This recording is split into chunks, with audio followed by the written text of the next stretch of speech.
live today with Cassi Namoda. I'm just going to pull up some images here and wait for everyone, including Cassi, to join us.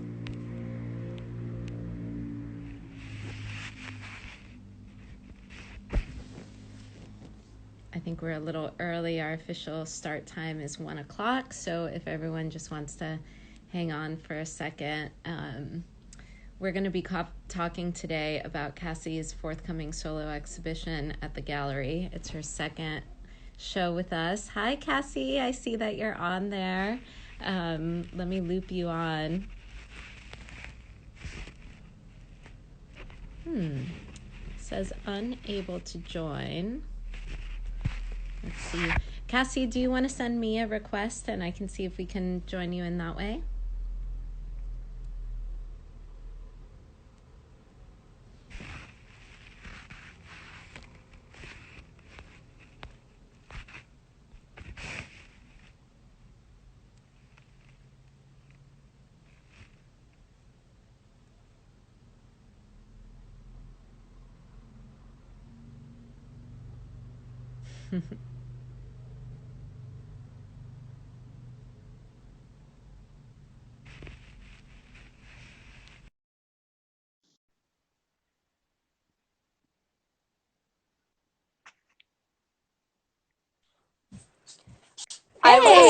Hey, I was trying to log on from my laptop because I thought it would look better, but for some reason there's no request thing. I was trying. Oh, wow, here okay, I guess I'm on now. Okay. You're on.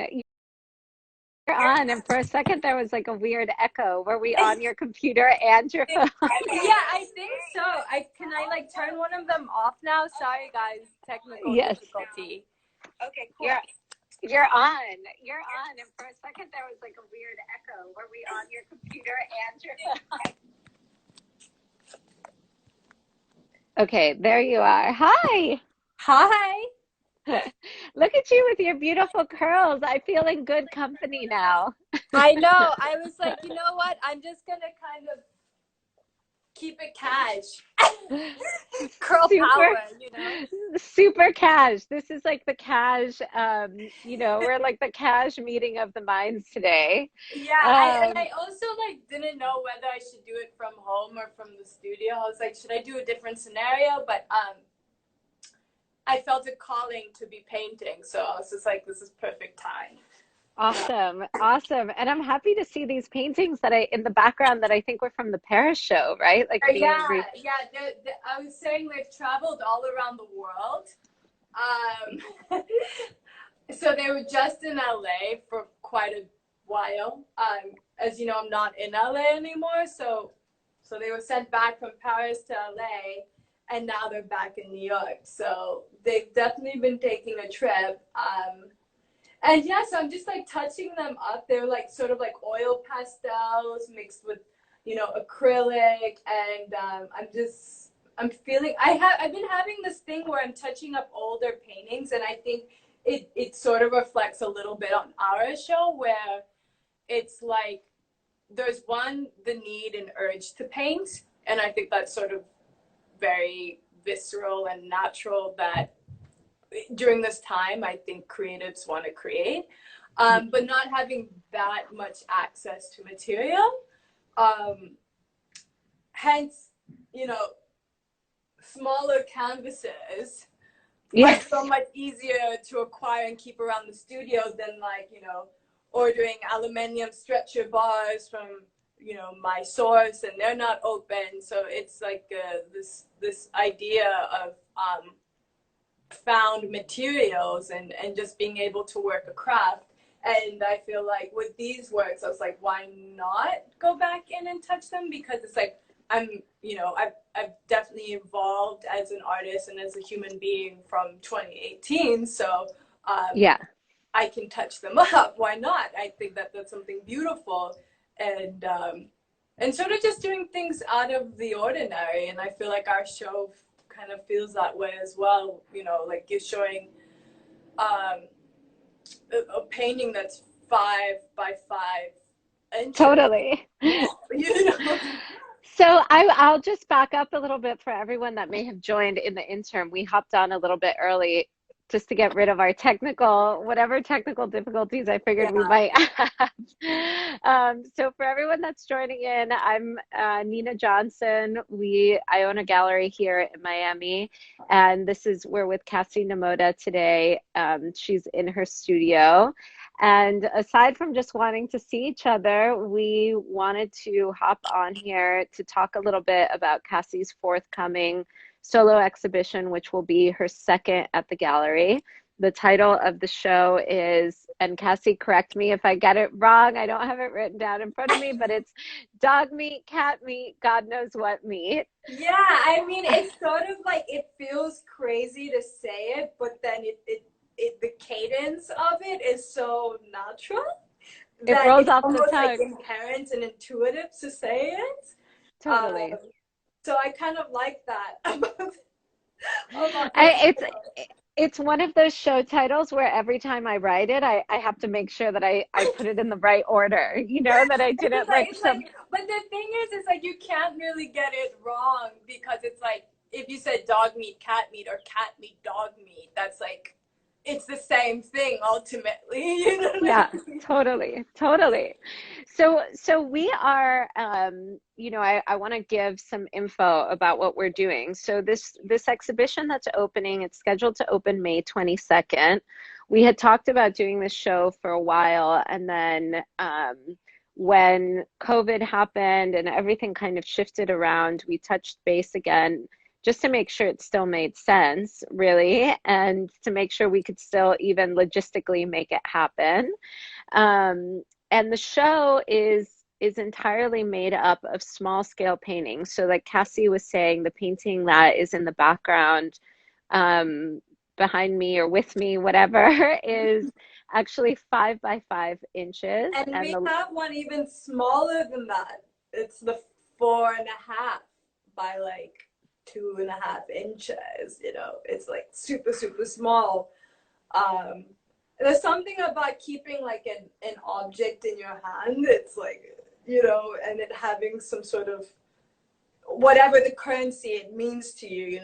It's a beautiful thing. I mean, you know. I was so excited to talk to you about doing this show because when I first came across your work and I was thinking about what we were going to talk about today and thinking about our history, and I always laugh because we found each other on Instagram, which is, now feels sort of commonplace, but I think when we first started talking, which was like 3.5, four Yeah, years ago or yeah, something now. 4 years ago. It's crazy. It's so crazy to think about that. But I came across your work just sort of through mutual acquaintances on the web and thought, then it seems sort of crazy to reach out to an artist that I didn't know from any other sphere. But I was so drawn to the work.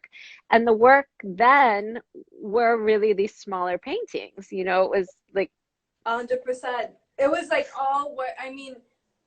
First off, I think we all need to count our blessings during coronavirus COVID time because, every time I walk into the studio, I'm like, whoa, I have this really huge space now and I can kind of do whatever I want. But, it's neither here nor there for me um, because, like, I know how I started and, like, that was, like, works on paper, super, super small. Um, like for example, like Nina was talking about some of my earlier works, like I was making work on like watercolor paper yes. this size, and I would just bring a good watercolor set. For me, that was more important, like a Winsor and Newton or Van Gogh watercolor set. And I traveled, put it in a briefcase, and there's something so much I miss about the fluidity of making a painting anytime, anywhere. It's like there's a moment and you just do it.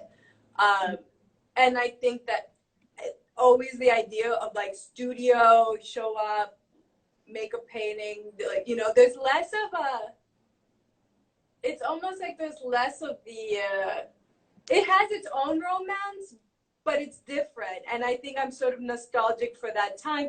And the works were different, you as you recalled, and I think that a lot of people don't know those works. So, like one of the first shows was at a friend's house, and it was like super surreal and just really out there. It was like prawns walking into a church. Um, maybe something I'd seen, and like so there's all this sort of dovetailing of concepts. Um, and so it was really nice to make this show for you, hence the title, Dog Meat, Cat Meat, God knows what meat. It's just sort of like this randomized, there's no real proxy or agency on like having, because often when I'm making an exhibition, it's very narrative based. There's often very tough, like strong palette identity, and this just felt really more up in the air. It was loose, and so it was enjoyable to make that without the real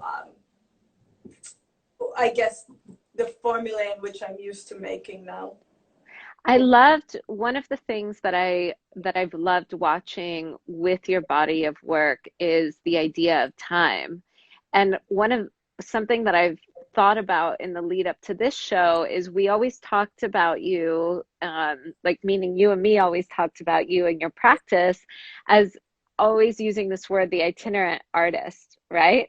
So like when we started working together, you were very much, I mean, personally, you were in a very different place in your life, but you were very much making shows guided by these narrative parameters, but also guided by your own kind of like dislocating yourself into the context of the show, right? So, like, in Miami, you came and stayed in this I really ran it. surreal.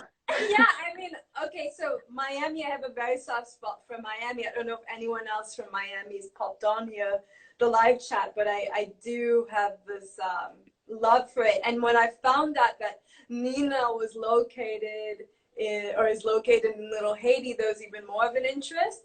But so I had set up in, or was I staying in like North Miami, like not so far from Little Haiti? Yeah, in the North Miami area. Yeah, and I rented like the little Airbnb thing, and I totally rearranged the living room, and I painted these. I put up the large scale paintings off a stretcher bar, just a lot of tape, a lot of duct tape. I had a whole system as like this sort of traveling artist, let alone making large scale work. Um, and I remember when you came in for the for the studio visit, and you saw how I rearranged the Airbnb. And one of the first things I said to the Airbnb owner, I said, I'm planning on turning your living room into a studio. I hope that's okay. I have bleach and everything else right by me, so I'll keep things intact. And he said, I'm an artist. Like you can paint on the tree. So that was very serendipity. And Yeah, then fast forward, I started making second time around in Miami. I made work in your gallery space. So yeah, that was also really amazing experience, and that helped actually inform the installation process, and also getting in touch with people locally, like hearing the stories of like residents in Little Haiti, and then I had made that sort of broken brick wall in the space. So I think that my practice or my process outside of studio is so inherent to space, place, and time and people. Like I have to even go back into memory, or like sort of thinking about past moments now that I'm working in the studio. But thankfully, I had just come back from East Africa and South Africa, so I was able to sort of gain some like memories and all of that, and that sort of popped up in our show here. So there was like the pregnant wife and husband in Lamu. Um, let me pull some of the other images up so that we can share um, this piece yeah, I love. And this is actually, oh, sorry. Um, I one of the other things that I think about with your work is I'm wondering, am I blocking half this painting? I feel like Let me do that so you can see. It's sort of like, yeah, I want you to be Cool, able to cool. I see the like that. actual work. Yeah, we can switch it up. So, one of the things that I was thinking about with this show is nostalgia. And I think, you sort of referenced that when you held the watercolor painting. Um, I have a piece that you gave me on my desk that's tiny, tiny, like the tiny little piece in the show. And there is something about relating to painting as an object when it's small, right? That it almost becomes like memento mori, that you have this, it's a little bit Victorian. Totally, totally. So tell us about, the experience of having been in Africa and then now being, and maybe tell everybody where you are for people who don't know where your studio is currently. So I'm in East Hampton, Long Island. I think it's Suffolk County, I think. Um, and it's really sort of, it bounces between rural and kind of Hampton's rich. And it's an interesting place to set up in, but it's also like historically has had so many artists that have come here for landscape and kind of lifestyle. I like it here because it's definitely geographically, it's quite convenient to be in New York because then I can get to Europe quite easy in Africa.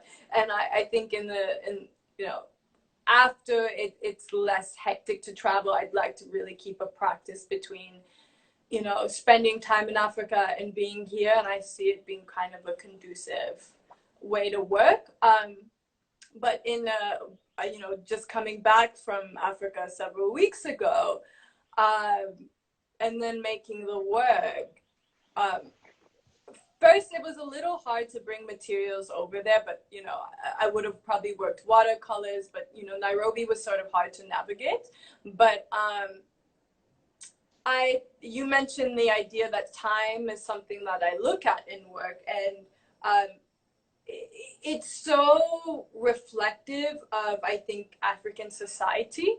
So all like the first night I landed in Nairobi, I just took an Uber, which I think they call chop chop or something like that. It's like even cheaper than a regular taxi. So I went in a chop chop, and I went to a local shopping mall just to watch, and I think I bought an iPad case. I mean, anyway. So, but it was the kind of conversing, the observing. Like I think I might have even got my hair French braided that same day upon arrival, but I needed all those sort of like occurrences, the sort of exchange of dialogue to inform the work that would proceed. And it's like, through conversation, through dialogue, you can kind of instantly tell what is sort of like the morale, like in general of a society, the sort of niceties that are shared, and so that sort of fit in with the work. So like with the Lamu pregnant wife and husband, it's like I was in Nairobi, and I stayed at this cottage, and one of the chefs that night, like right before my departure, was like, he said, you're gonna find a husband in Lamu. And so I could see, like, what their pillars are, like, Yeah. what they think is, what they feel is important in their culture. So that's my sort of observance of the thing. And then I often like will go into literature. Like I just put this little stack of books by my side, but like I have like the Prayers of African Religion by John S. Mbiti, someone who I often reference. So this time around, I was like looking at sort of like symbolisms of prayer and sort of adding that into the work. So you feel a lot of natural environment in the work, and then also a lot of folklore. And so the two always go together. I mean, it's like it goes without saying, I feel like. And I think we're in a time right now where it's a bit bizarre, and I think we're all sort of trying to digest that. So hence you just put up the four-legged girl. I wanted it also to be a bizarre sort of feeling and expression. I don't really, I like to leave it up to the viewer or the audience in what they want to walk away with. But I think right now we have to celebrate queer. We have to celebrate bizarre. We can't Hmm. fear the unknown.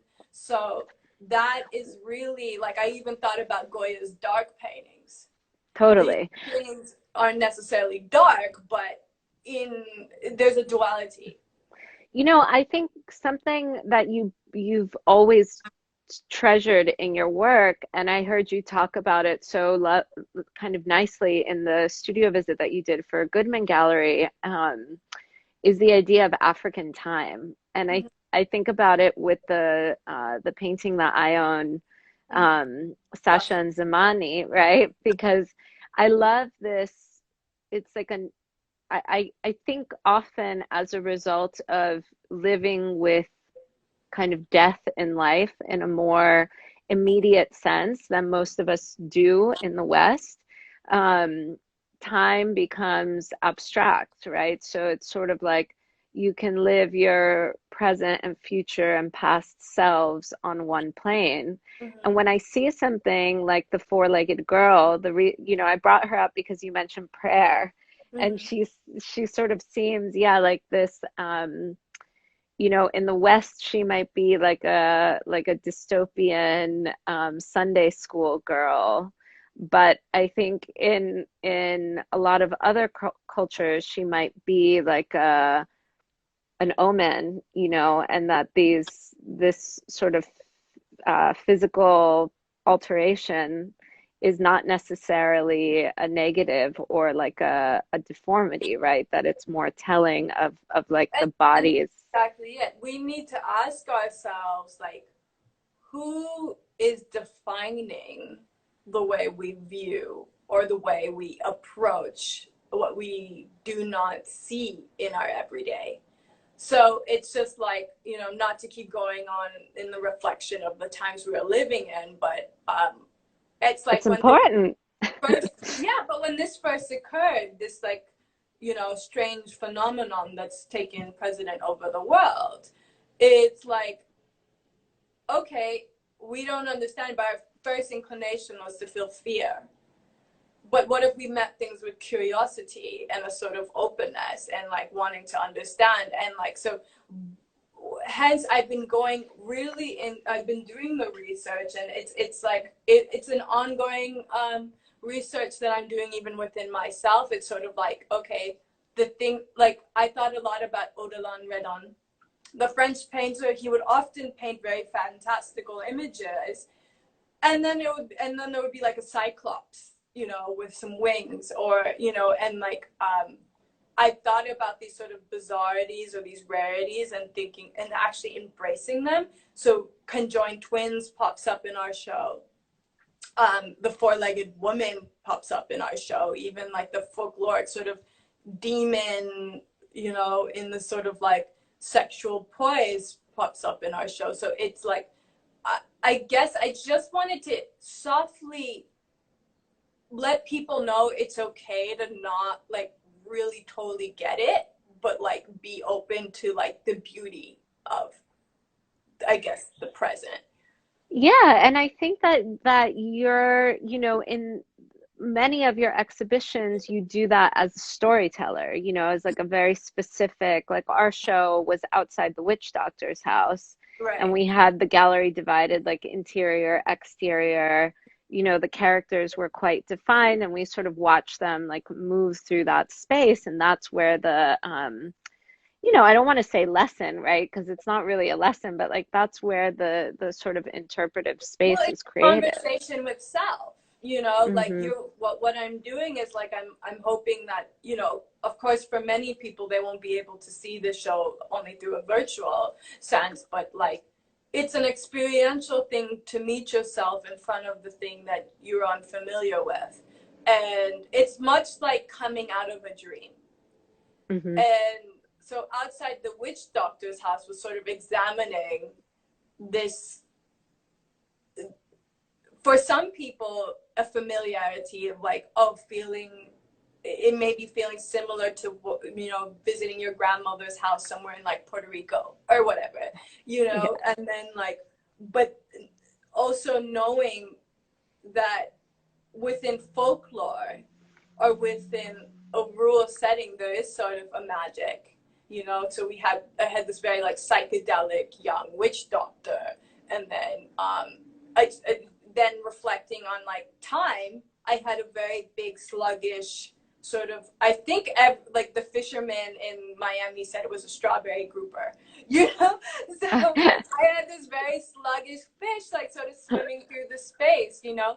And what it did to place a giant fish in the space, it kind of slowed down our thinking.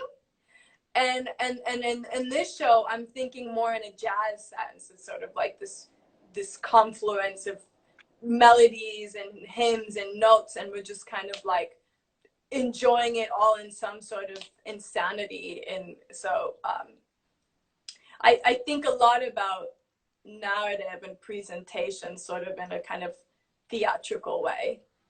Yeah. I love that the fish ended up in the Art and Embassies collection, and I It like goes this in idea.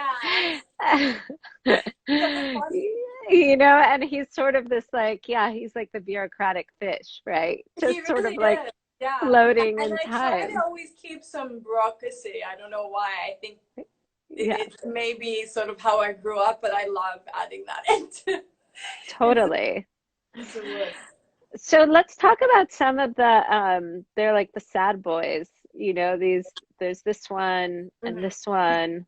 Mm-hmm. Um and I'm just kind of scrolling through the images, and this one who's sad but maybe happy Yeah, also. that's an extension of earlier this year. I had a show in London with Pippi Holsworth Gallery, and I had Sad Man with Flowers, and that was a sort of larger scale painting. Um, and I felt like there was a lot of people connecting to the idea of a man being vulnerable. Um, and I felt like in this show, given that we're also reflective of the time we're in, it's sort of, there's this very kind of heavy masculine energy that's sitting upon our principle making and our choice making. And I wanted it to be like okay to just like kind of feel, to not know, maybe, you know, have some sort of um, curiosity to just be open. So like a lot of the boys in the work are young, Mhm. and sort of more innocent. And I think that that's something I'm sort of embracing. And I the overall tone I think in the work is male femininity. Mhm. Um, it's not really going towards one or the other. It's sort of like coming from a masculine approach and then also opening up to a feminine world. This one I think is so great. Um, because it does feel sort of like the talisman or something of the show. And with what you're saying about the identity and kind of questioning the masculine aspects of it. Let's talk about this one a little bit, and then we have a question about talking about the scale of the works, like our decision Okay. um, to show all these little ones. This one, you know, was sort of based on East African folklore or mythology, and sort of examining Islamic East Africa, Swahili coast, and the sort of, you know, superstitions or the folklores that they might have, and which felt really kind of correct to add into the show. It's like I'm not a political artist, but I do like to examine things and sort of add sort of like superstitions or and reflective of this society, sort of like a lot of mistruths, but this has a sort of like the way this feels different is that this in a sense, is because it's more folkloric, there's sort of this idea and art of storytelling that feels more natural for me to delve into personally. But I was in Lamu, and wood, there's a lot of wood carvers there. There's a history of wood carvers and the sort of Oman, Yemen aesthetics. And there's a character that shows up in the folklore. It's called Shaitani, which is a Satan, an evil. And in the aesthetics of Makonde wood carving, which you'd find from Tanzania down to northern Mozambique, they often paint these sort of wood carve these very sexual carvings of, and I'll pop out a book of the Shaitani. So here I have the modern Makonde. And this is made with a sort of black wood. And I'm going to show you one of the sort of okay, here's a good example. I mean, this one is of a Shaitani pulling a woman's tongue. So not so different. So I just took my own sort of rendition of that and made it into painting. More like abstract forms. Totally. So and that's what I'm saying. It's sort of like just being present and sort of sensitive to everything, and it finds its way into your language if you let it. Yeah. So that's I sort of think the story. there's also such a, because of what's happening right now, everyone's relationship to their body is transforming dramatically, whether for some people it's like this really conscious transformation of being more present and aware, and for some people it's been terrible kind of disfiguring of the body through illness. But in general, even when you see now people going around with the masks and the face shields and kind of separating themselves from their own skin, right? It's like Right. all of a sudden your body becomes the liability, Mm-hmm. and there's and someone else's body becomes the liability, right? It's like, any sort of intrusion is like met with skepticism. Somebody delivers a package or whatever. Have they breathed on it? Have they touched it? Yeah. And there is something quite, superstitious and, kind of idolatrous or something about that, like connecting to that side of things. Exactly. Um, The serpent releasing from her mouth, and she's sort of in this kind of caved position. It's like, yeah, you just have to be sensitive to the symbolisms. so let's talk a little bit, Cassie.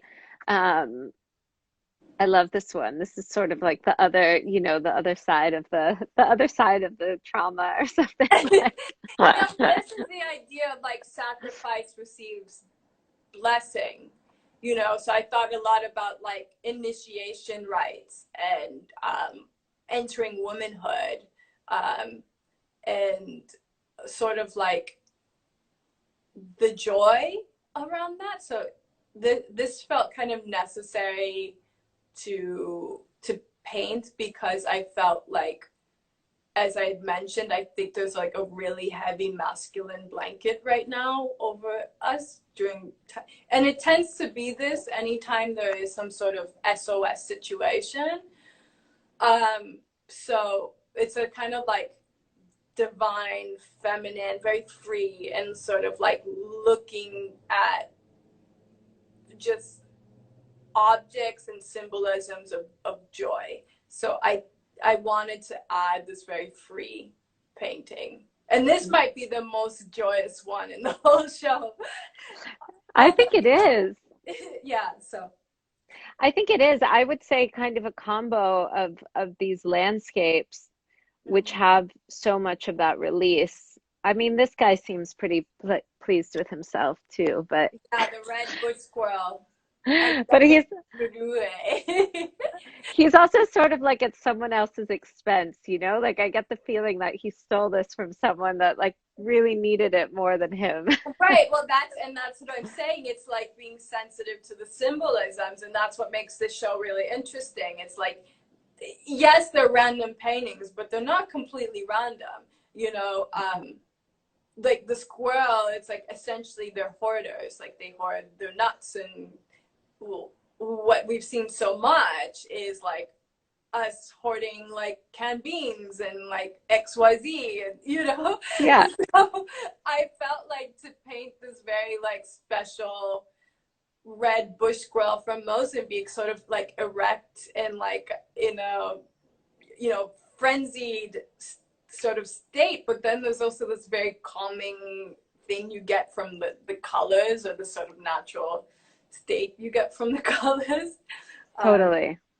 Yeah, and like the wash background and everything about him, and it's somehow this sort of like um And this is forever also very survivors. painterly painting in my, like, I really wanted to paint a fucking squirrel. Like, I was just Yeah, like, I want to exactly. paint a squirrel. So, we did have this question about the scale, and it's something I wanted to talk about anyway, which I think we've sort of touched on throughout the conversation. But for me, the conversation about wanting to do a show all of small works really dealt with our relationship and sort of how I found your work, but also what I know about your process and the space that these sort of small works hold, which I think is very tender. I think it's a very kind of like intimate part of your practice, and more, I don't want to say a sketch because they're very much finished works, but I think this scale is a place that you tend to go yourself for a little bit of comfort. And we talked some about obviously being sensitive to the timing of the show. You've talked a lot about the content in terms of that. But I think we also felt that there was something comforting about seeing small scale painting, that like you walk into a space and kind of are pulled in by that and turned back into yourself. Um, but tell us, tell everyone kind of what you think about the scale of works and deciding to show them. Well, often in exhibition, I'm painting rather large. Pippi's show I had in London in January, there was one small painting sitting at 18 by 18 inches of a mother holding her newborn, um, conjoined baby twins. And I noticed that painting on the wall, how free it was, how almost like you wanted to protect it in a way that the scale is smaller than the rest. And I I think that with large painting, and I enjoy both, and I actually don't think that one is easier than the other to make. I think both scales can be totally challenging, but um, there's something about the ego presently and that has been connected with large scale painting that I feel can be quite tiresome. And what's so beautiful about living and experiencing whatever situation we might be in as a community, as a society, it can give way to new thinking, and new ways of embracing. And I felt that with the smaller paintings, we're stepping away from the bigger is might be always better, or Mhm. like it might be taken more seriously, because often that's what we were told as artists. It's like, the museums will consider the big things and the this and that, and you have to do the thing. I've painted on like ladders, and so it's quite high, and there's something about, I mean, I don't even really use an easel. I just take my hand and I'm like this, and that feels like a different kind of spirit. Um, and it feels like a spirit that is worthwhile and that is deserving. And I want for people to have something like that.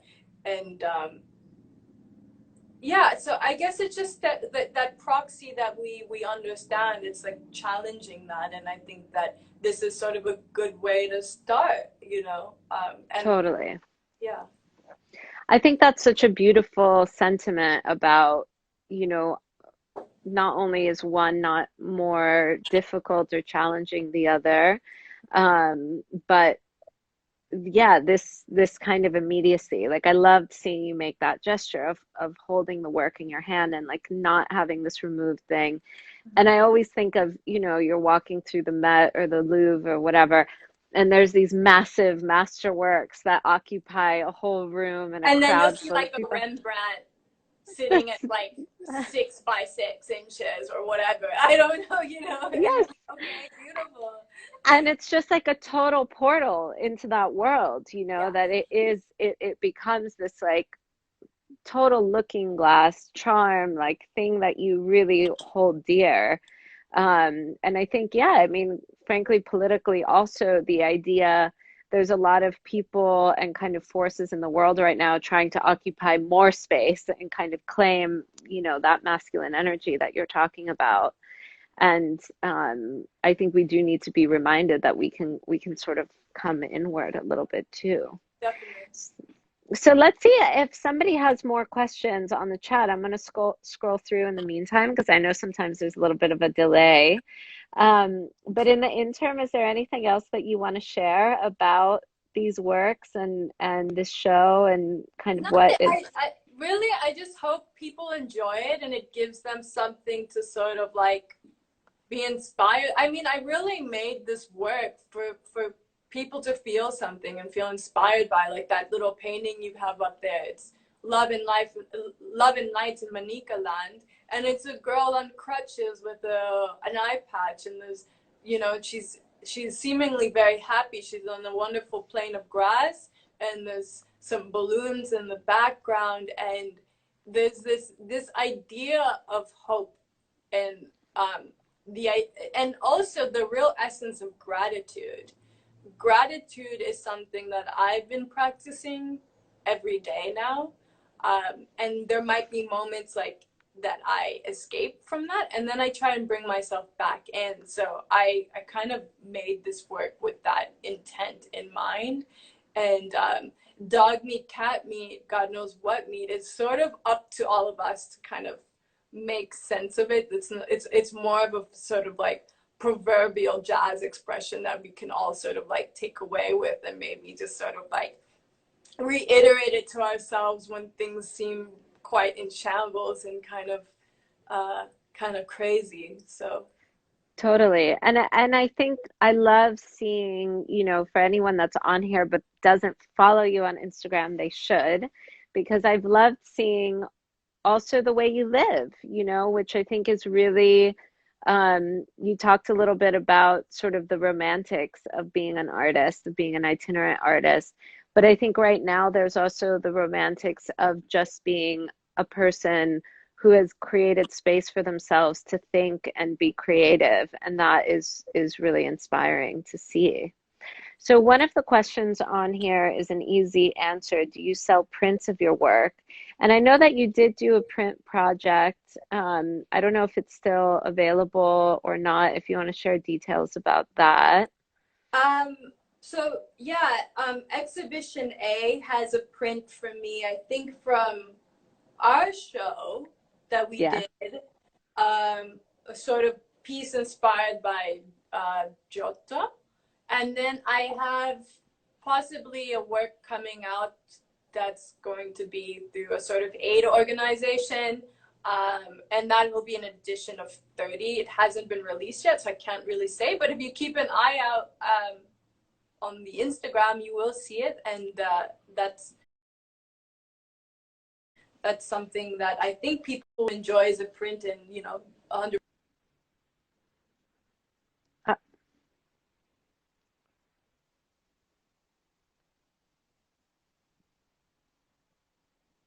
Sorry, you paused. You're back.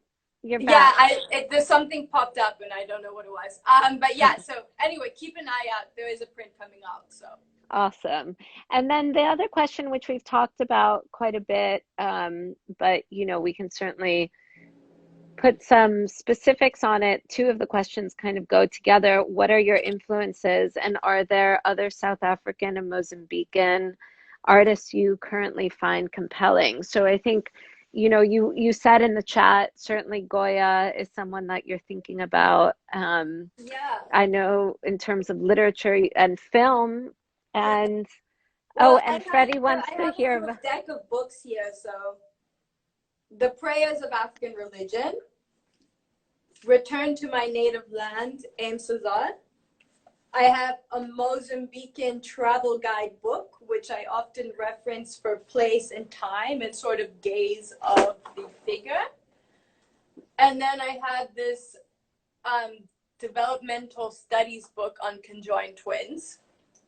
And I have Renee Gardy Kurdi. So a lot of the expression and feeling that we see in Nina's show there might be some expansion from what's existing in this book.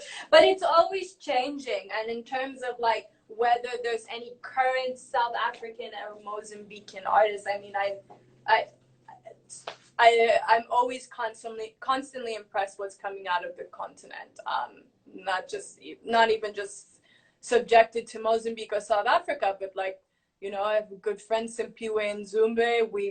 We worked on a show together, and I love his work. I always love Malangatana, and then also Gonzalo Mabunda. He's a Mozambican artist living. But yeah, there's so many wonderful artists. I think that the continent is breeding artists, and it's wonderful to see painting become more of an expression. Yeah, amazing. And then Freddie wants to hear about the tea. Your tea project. Yeah. So the tea is, I'm not drinking my tea because I'm going to serve it out to you guys, but here it is. The boxes arrived yesterday, and you can email shahsaudade@gmail.com for your orders, or just go on Cassi-Namoda, my painting Instagram. But that tea has sort of been a long-standing project endeavor I wanted to do for many years, and I finally found a really great sustainable way to source them, and also that Mozambique is now more interested in sort of reviving agriculture. So I was able, as a special edition project, get really wonderful Ceylon tips, and I'm doing it all myself, and I'm sending it out. But I just wanted, it's sort of like an expansion of my sort of collaborative spirit. So I've done the perfume. I think about senses a lot. So with the perfume or the fragrance, I thought about smell connecting to visual. And now I'm exploring taste or palette connected to nostalgia, visual. And then the expansion of that is creating those two paintings, which later on became the tea boxes. And that was a really wonderful kind of group effort. So yeah, I love that. And I think that's a good tie to what will probably be our last question. I don't know what time it is, but I know we get cut off somewhere around 45 minutes or whatever, which was what brought you to painting. And I know that you have an amazing, like you said, collaborative spirit, but also just unlimited interest in cultural things, fashion. Like you've dealt a lot with the fashion world. You did the fragrance, the tea. I know that food is very important to you. And I think all of that is linked to how you got to painting in the first place. Yeah, I think it's just like it's painting is a form of spirituality, it depends on what you're doing it for, but yeah, it's a form of expression. And for me, it's one of the easiest forms of expression. I'm not a really good singer. I want to pick up dance, but like, yeah, it for me, it just felt like something I had always done. And then life is very interesting in some ways. It takes you down roads you don't always imagine. So we had that painting with the small, long path. And it's like I'm constantly evolving, even in the work stylistically. So I'm just painting. I think painting has been something that's always sort of been almost like an ancestral duty in a way for me. You know, my cousin's a painter. My mother always had a wonderful hand. So I think it's just like in life, it's whatever you adhere to as your truth. And painting just happens to sort of be that for me. So that's really it. Lucky for us. All right, Cassie, thank you so much. It's so good to You're see very you. welcome. And thank you everyone for tuning in. And I can't wait to be able to put these paintings out for you I guys. know. Thank you, Well, Nika. of course, and thanks for, kind of making it happen sort of against all odds. The show will be up until the end of July. So it's actually, I think it comes down the 1st or 2nd of August. I can't remember the date, but if anyone finds themselves in the area, we're going to be open by appointment, and we can certainly share images and all of that good stuff. And maybe in some version of this world, there's a way that we'll get to see each other before the show comes down in person. So, Yeah, I would hope so, you know. But anyway, we stay present, right? That's the purpose of African time.